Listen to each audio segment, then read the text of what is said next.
దేవునికి స్తోత్రం. ప్రియమైన దేవుని ప్రజలారా, ప్రభువైన యేసుక్రీస్తు వారి పేరిట మీకు శుభములు తెలియజేస్తా ఉన్నాం. ప్రతిరోజు మనం దేవుని వాక్యాన్ని ధ్యానిస్తా ఉన్నాం. నేటి దినాన మన దేవుని వాక్యము లూకాసు వార్త 5వ అధ్యాయము 3వ వచనం నుంచి నేను చదువుతాను. ఆయన ధోనిలో సీమోనిదైన యొక్క ధోని ఎక్కి దరి నుండి కొంచెము త్రోయమని అతనిని అడిగి కూర్చుండి ధోనిలో నుండి జనసమూహములకు బోధించుచుండెను. ఆయన బోధించేట చాలించిన తరువాత, నీవు ధోనిను లోతునికి నడిపించి చేపల పట్టుటకు మీ వలలను వేయుడని సీమోనుతో చెప్పగా, సీమోను, ఏలినవాడా, రాత్రి అంతయు మేము ప్రయాసపడితిమి గాని మాకేమీ దొరకలేదు. అయినను నీ మాట చొప్పున వలలు వేతుమని ఆయనతో చెప్పాను. వారు అలాగు చేసి విస్తారమైన చేపలు పట్టిరి. అందుచేత వారి వలలు పిగిలిపోవచ్చుండగా వారు వేరొక ధోనిలోనున్న తమ పాలివారు వచ్చి తమకు సహాయము చేయవలనని వారికి సజ్జన చేసిరి. వారు వచ్చి 2 ధోనులు మునిగినట్లు నింపిరి. సీమోను పేతురు అది చూచి యేసు మోకాళ్ళు ఎదుట సాగిలపడి, ప్రభువా, నన్ను విడిచిపోము, నేను పాపాత్ముడనని చెప్పాను. ఏలి అనగా వారు పట్టిన చేపలు రాశికి అతడును అతనితో కూడనున్న వారందరూ విస్మయం ఉందిరి. హల్లెలూయా, హల్లెలూయా. ప్రియమైన దేవుని ప్రజలారా, మనకందరికీ తెలిసిన వాక్యమే. ఇక్కడ యేసుక్రీస్తు వారు జనసమూహానికి వాక్యం చెప్తా ఉన్నప్పుడు వారు ఆయన మీద ఆ వాక్యాన్ని, ఆయన వినుచున్న దేవుని వాక్యాన్ని విడుచు ఆయన మీద పడిపోతున్నారంట. అంటే జనాలు గెనేసరతు సరస్సు తీరమున. అప్పుడు వెంటనే యేసుక్రీస్తు వారు అక్కడ వలలు కడుక్కుంటున్నటువంటి ఆ యొక్క సీమోను పేతురు దగ్గరికి వెళ్ళి, నీ ధోని ఒకసారి నాకు ఇవ్వనగానే అతడు ఇచ్చాడు. ఇచ్చిన తరువాత ఆ యొక్క ధోనిలో కూర్చొని, అంటే కొద్దిగా ఎత్తులో కూర్చొని వాళ్ళకి దేవుని వాక్యాన్ని బోధించారు. వాక్యం అయిపోయిన తర్వాత ఆయన సరే అని వెళ్ళిపోలేదు, కానీ ఏదైతే ఇచ్చారో ఆయనకు వాక్యాన్ని బోధించడానికి ఎవరైతే ధోని ఇచ్చారో వాళ్ళ దగ్గరికి వెళ్ళి, పేతురు గారి దగ్గరికి వెళ్ళి, సీమోను అనగా పేతురు గారి దగ్గరికి వెళ్ళి, నీ యొక్క వలలో లోతునకు, అంటే నీ ధోనిలను లోతునకు నడిపించమని చెప్పారు. హల్లెలూయా. నీవు ధోనిను లోతునకు నడిపించి చేపలు పట్టుటకు మీ వలలు వేయడని సీమోనుతో చెప్పగా, అంటే ఇప్పటి వరకు మీరు వలలు వేశారు, ఇప్పుడు ధోనిను లోతునకు, అంటే ఇంకా సముద్రపు మధ్యలోనికి నడిపించి వలలు వేయండి అని చెప్పినప్పుడు సీమోను పేతురు ఏమంటున్నాడంటే, ఏలినవాడా, రాత్రి అంతా కూడా మేము వలలు వేసాము, మాకు ఒక్కటైనను దొరకలేదు. ఎందుకంటే రాత్రంతా మేము ప్రయాసపడ్డాం, ఒక చేప అయినా పడలేదు.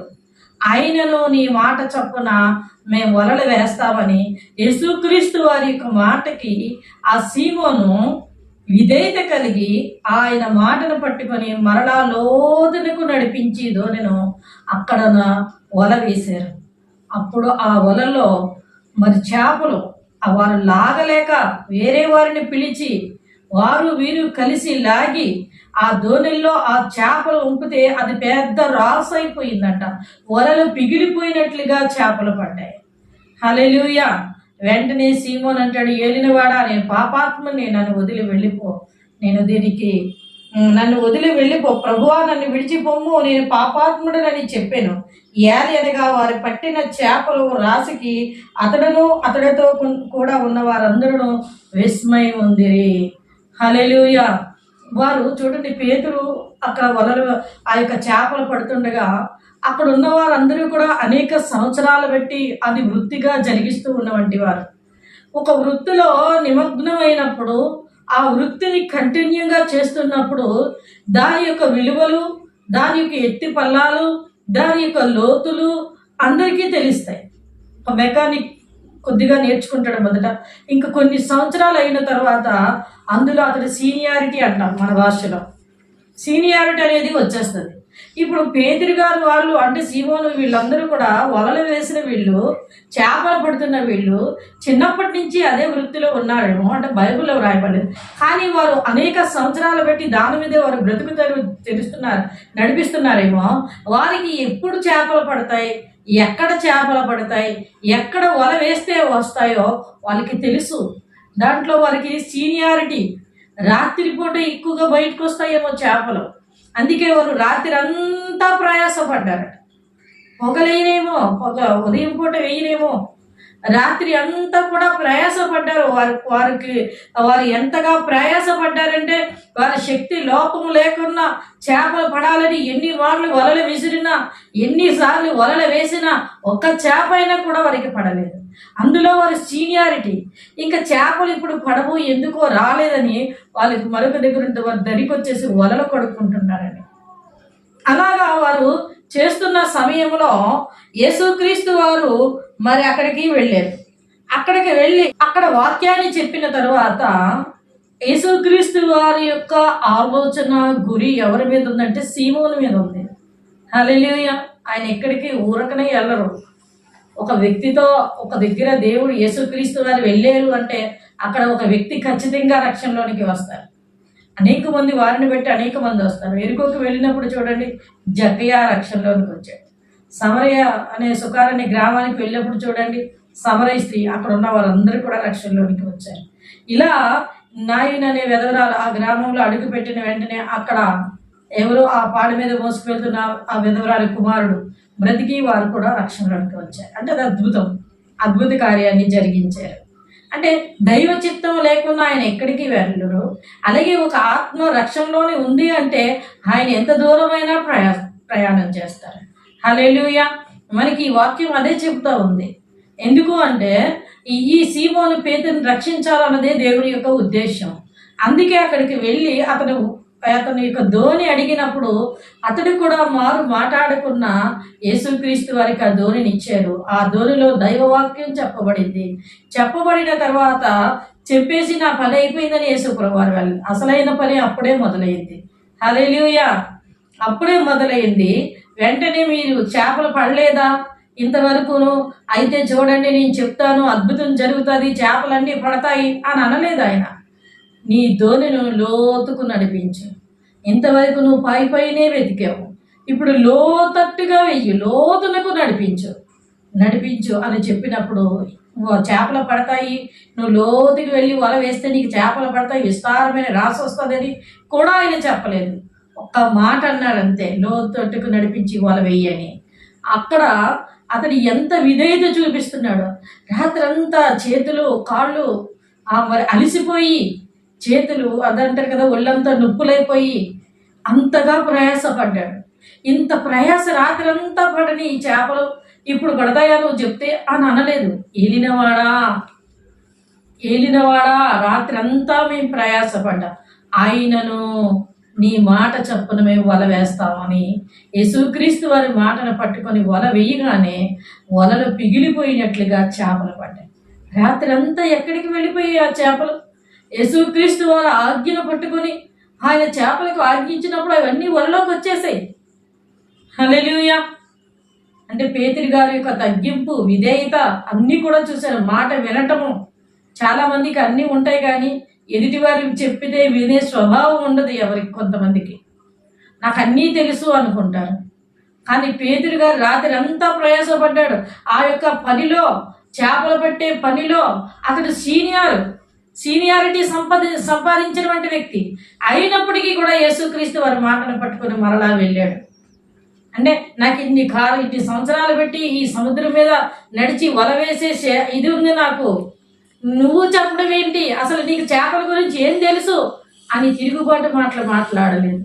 వెళ్ళినవాడు ఆ రాత్రి అంతా నేను ప్రయాసపడ్డాను, ఆయన వేస్తానని వేసాడు, అద్భుతాన్ని చూశాడు. మన జీవితంలో కూడా యేసుక్రీస్తు వారు కొన్ని మాటలు మనకి చెప్తా ఉంటారు. అంటే ఆ రోజు ఆయన శరీరధారిగా ఉన్నారు కనుక అలా చెప్తున్నారు. నేడు ఆయన ఆత్మస్వరూపి తన వాక్యం ద్వారా, తన యొక్క సేవకుల ద్వారా, తన పరిచారికుల ద్వారా ఆయన మాట్లాడుతూ ఉన్నప్పుడు ఆ మాటకి మనం లోబడాలి. ఇది కాదు, ఈ పని కాదు, ఇంకా నువ్వు ఈ పని ఇట్టి రీతిగా చెయ్యాలి అన్నప్పుడు నువ్వు అంతకు ముందంతా ఎంత ప్రయాసపడినా ఆ పని ఎప్పుడైతే దేవుడు చెప్పారో ఆయన మాటను పట్టుకొని నువ్వు వెళ్ళాలి, లోతైన అనుభవంలోనికి వెళ్ళాలి. ఇంతవరకు చాలే ఈ భక్తి జీవితం.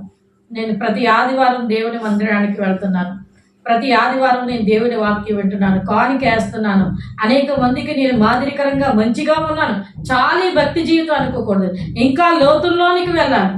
ఎందుకంటే పేతురు గారు చేపల రాశిని చూశారు, యేసుక్రీస్తు వారు పేతురు గారి మీద కట్టబడబోయే సంఘాన్ని చూస్తా ఉన్నారు. హల్లెలూయా.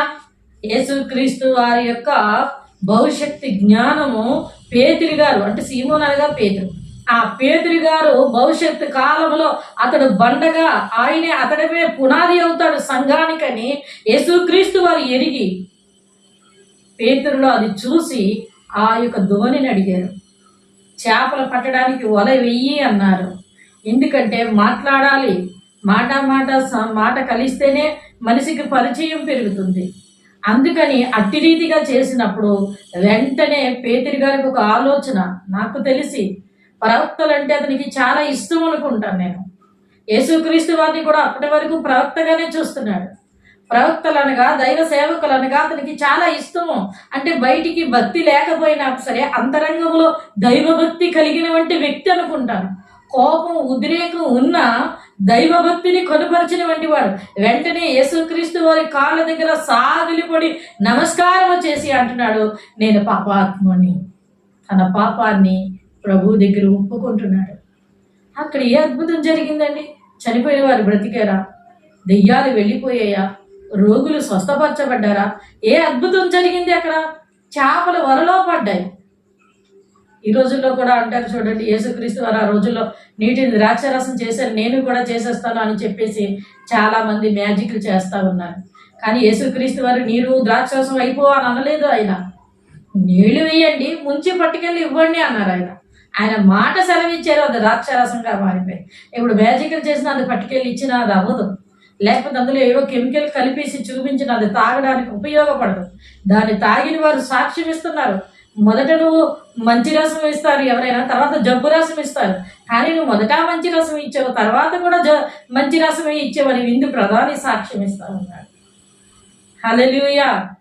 అంటే ఆయన ఏం చేసినా ఆయన భవిష్యత్తుని గురించి ఆలోచించి చేస్తారు. ఇప్పుడు ఇక్కడ ఆయన ఏ అద్భుతము కూడా చేయలేదు.